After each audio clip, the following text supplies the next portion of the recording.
നമ്മളിപ്പോൾ ഡീൽ ചെയ്യാൻ പോണ ചാപ്റ്റർ എന്ന് പറഞ്ഞിട്ടുണ്ടെങ്കിൽ വർക്ക് ആൻഡ് എനർജിയാണ്. അതെന്ന് വെച്ചിട്ടുണ്ടെങ്കിൽ ചാപ്റ്റർ 6 ആണ്, ക്ലാസ് 9th SCERT ചാപ്റ്ററാണ്. അതിൽ എന്താ വർക്ക് എന്ന് ചോദിച്ചിരിക്കുന്നത്, അവർ പറഞ്ഞിരിക്കുന്നത് work is said to be done. അതായത് ഫിസിക്സിൻ്റെ ഭാഷയിൽ വർക്ക് ചെയ്യണമെന്ന് വെച്ചിട്ടുണ്ടെങ്കിൽ ഒരു ഫോഴ്സ് വേണം. അതായത് നമ്മൾ ഫോഴ്സ് അപ്ലൈ ചെയ്ത ഡയറക്ഷനിൽ ആ ബോഡി ഡിസ്പ്ലേസ് ആയിരിക്കണം. അതായത് ഇപ്പോൾ ഞാൻ ഈ പോയിന്റിൽ ഫോഴ്സ്, ഇപ്പോൾ നമ്മളൊരു കോയിൻ അല്ലെങ്കിൽ ഒരു ഫുട്ബോൾ കിക്ക് ചെയ്യാമെന്ന് വിചാരിക്കുക, അടിക്കുക.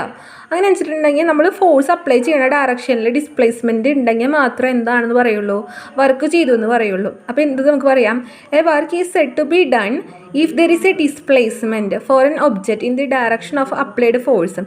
അതായത് നമ്മൾ ഫോഴ്സ് കൊടുത്ത ഡയറക്ഷനിൽ ആ ഒബ്ജക്റ്റിന് ഒരു ഡിസ്പ്ലേസ്മെൻറ്റ് ഉണ്ടെങ്കിൽ മാത്രമാണ് നമ്മൾ അതിനെ എന്ത് ചെയ്തു എന്ന് പറയുള്ളൂ, വർക്ക് ചെയ്തു എന്ന് പറയുള്ളൂ. അതായത് ഇപ്പോൾ നമ്മൾ ഒരു ബ്രിക്ക് ചുമന്നുകൊണ്ട് പോവാമെന്ന് വിചാരിക്കുക. അതായത് നമ്മുടെ തലയുടെ മുകളിൽ ഒരു വീട് പണിക്ക് ഒരു ബ്രിക്ക് നമ്മൾ ചുമന്നുകൊണ്ട് പോകാമെന്ന് വിചാരിക്കാം. അപ്പോൾ ആ ബ്രിക്ക് നമ്മുടെ തലയുടെ മുകളിൽ നമ്മുടെ ഫോഴ്സ് അപ്വേർഡ് ഫോഴ്സാണ് കൊടുക്കുന്നത്.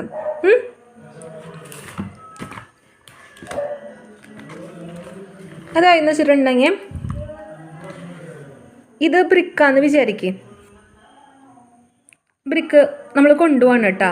അപ്പം നമ്മൾ ഫോഴ്സ് എങ്ങനെയാണ് കൊടുക്കണത്, നമ്മൾ മുകളിലോട്ടാണ് ഫോഴ്സ് കൊടുക്കണത്. നമ്മൾ നടന്ന് പോയോണ്ടിരിക്കുക. അപ്പോൾ നമ്മൾ ഡിസ്പ്ലേസ്മെൻറ്റ് എങ്ങനെയാണ് ഉണ്ടാവണത്, മുന്നോട്ടാണ് ഉണ്ടാക്കണത്. അപ്പോൾ തമ്മിലുള്ള ആംഗിൾ എത്രയായിരിക്കും, 90 ഡിഗ്രി ആയിരിക്കും ഇല്ലേ. അപ്പോൾ നമ്മുടെ വർക്ക് എന്താണ്, വരക്കുന്നതിൻ്റെ ഫോർമുല എന്താ, ഫോഴ്സ് ഇൻറ്റു ഡിസ്പ്ലേസ്മെൻറ്റ്. ഡിസ്പ്ലേസ്മെൻറ്റ് എന്ന് വെച്ചിട്ടുണ്ടെങ്കിൽ ഷോർട്ടസ്റ്റ് പാത്താണ്, cos 90. അതായത് തമ്മിലുണ്ടാക്കണ ആംഗിൾ cos 90. അപ്പോൾ നമുക്ക് cos 90 എന്ന് പറഞ്ഞെങ്കിൽ എത്രയാണ്, cos 90 0 ആണ്. അപ്പോൾ നമ്മളിവിടെ ചെയ്തിരിക്കുന്ന വർക്ക് എന്താണ്, 0 ആണ്. നമ്മളെപ്പോഴാണ് വർക്ക് അതായത് നമ്മളൊരു ബ്രിക്ക് ചുമന്ന് കൊണ്ടുപോകാമെന്ന് വിചാരിക്കുക. അപ്പോൾ വെച്ചിട്ടുണ്ടെങ്കിൽ ആക്ച്വലി നമ്മൾ ടയേർഡ് ആവണുണ്ടെങ്കിലും നമ്മൾ എന്ത് ചെയ്യണില്ല എന്നാണ് പറയുന്നത്, ഫിസിക്സിൽ വർക്ക് ചെയ്യണില്ല എന്നാണ് പറഞ്ഞിരിക്കുന്നത്. അതുപോലെ തന്നെ ഇപ്പോൾ ഇതൊരു ബോളാണെന്ന് വിചാരിക്കും, നമ്മൾ കിക്ക് ചെയ്തു. അപ്പോൾ നമ്മൾ ഫോഴ്സ് കൊടുത്ത ഡയറക്ഷനിൽ തന്നെ അത് പോയി.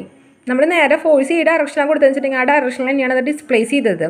ഓക്കെ, അങ്ങനെ വെച്ചിട്ടുണ്ടെങ്കിൽ അവിടെ വർക്ക് ചെയ്തിട്ടുണ്ടോ നിൽക്കട്ടെ, ഫോഴ്സ് ഇതേ ഡയറക്ഷനിലാണ്, ഡിസ്പ്ലേസ്മെൻറ്റ് ഉണ്ടാക്കിയത് അതേ ഡയറക്ഷനിലാണ് അല്ലേ. അപ്പോൾ എന്താ, 0 ആണ്. ഫോഴ്സും ഡിസ്പ്ലേസ്മെൻറ്റും തമ്മിലുള്ള ആംഗിൾ ആണ് തീറ്റ എന്ന് പറയുന്നത്, 0 ആണ്. അപ്പോൾ cos 0 എത്രയാണ്, 1 ആണ്. അപ്പോൾ അവിടെ എന്ത് ചെയ്തു, അവിടെ വർക്ക് ചെയ്തു എന്നാണ് പറഞ്ഞിരിക്കുന്നത്.